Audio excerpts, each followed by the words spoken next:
Hi everyone. So I have with me an AI assistant which is designed to make your tasks easier by utilizing the agentic framework. It can answer a variety of questions.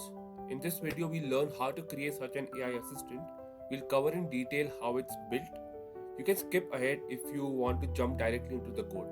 Let's get started.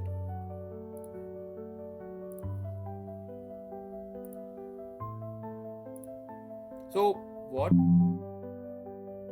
Let's start by understanding what agents are and why we need them. So, what are AI agents? Do you guys remember Devin, a software engineer made by Cognition AI, which could code a software from scratch?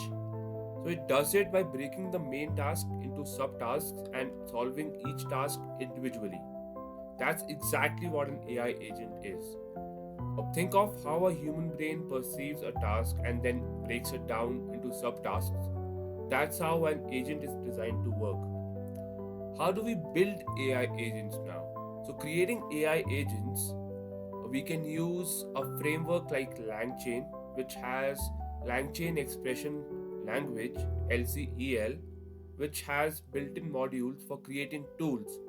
Now, an agent is a collection of tools, and each tool is designed to complete a specific task.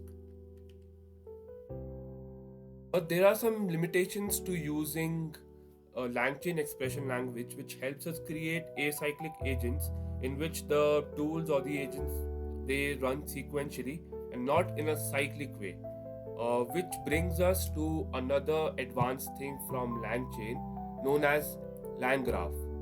LangGraph overcomes the limitation of the LCEL by letting us build agents in a cyclic workflow.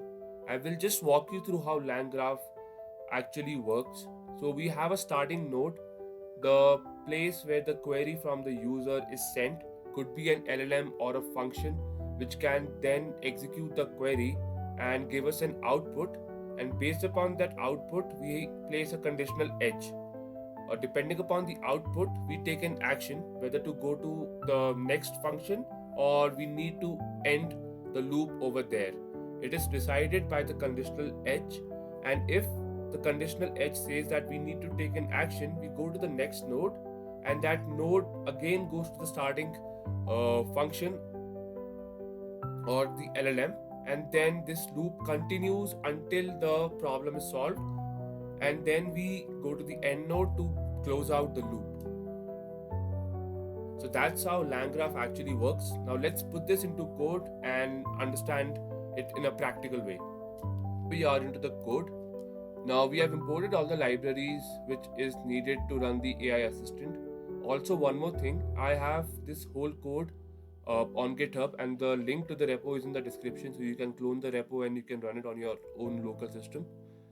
After we have imported the necessary libraries to run the AI assistant, we initialize an agent state which keeps track of the state of the graph, such as the messaging history. After we do that, we initialize an agent class. To initialize it, we need the model, which is an LLM, the tools which can perform the function, and the checkpoint which keeps tracks of the memory of the graph. And then we have the system message, which is the prompt that is required by the agent to execute the tasks. As you can see here, we are adding a node to the graph.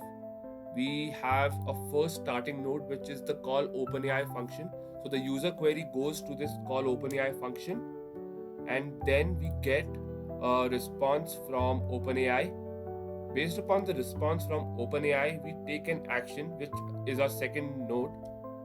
And after that, we also add a conditional edge that and after that we also add a conditional edge which says that if the action is true, then we go to the next node, and if the action is false, then we end the loop over there.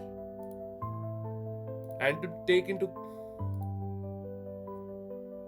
determine the true or the false of the action, we have a function called exists function. To know the result of the action, whether it's true or false, we have a function called exists action, which checks if the action is true or false. Set the graph entry point as the LLM which is the name of the node which we gave above.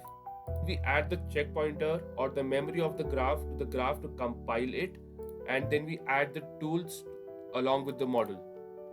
After we are done with that, on building the agent class, we then initialize it with the memory, tool, and the model, and then we can query the agent bot. Let's put this into action and run a Streamlit app.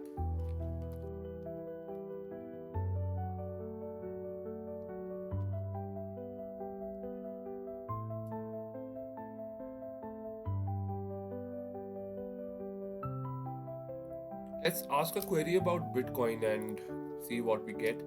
So we'll ask if it's a good time to invest in Bitcoin in the current month, which is June 2024. Let's see what we get.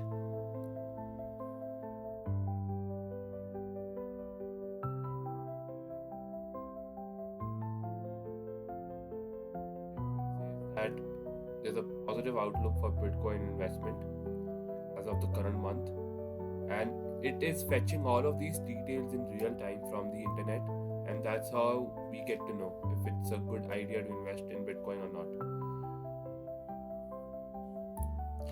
So yes, you can clone the repo and build such an assistant on your own local system. If there is any doubts or any setup steps that you you can clone the repo with the guide in the readme file. Please let me know if there are any concerns or any problems while cloning the repo and running it on your system. I would be happy to help. I would like to thank Harrison from LangChain and Rotem from Tavily for building a course on AI agents and the use of LangGraph and Tavily to build AI agents like these.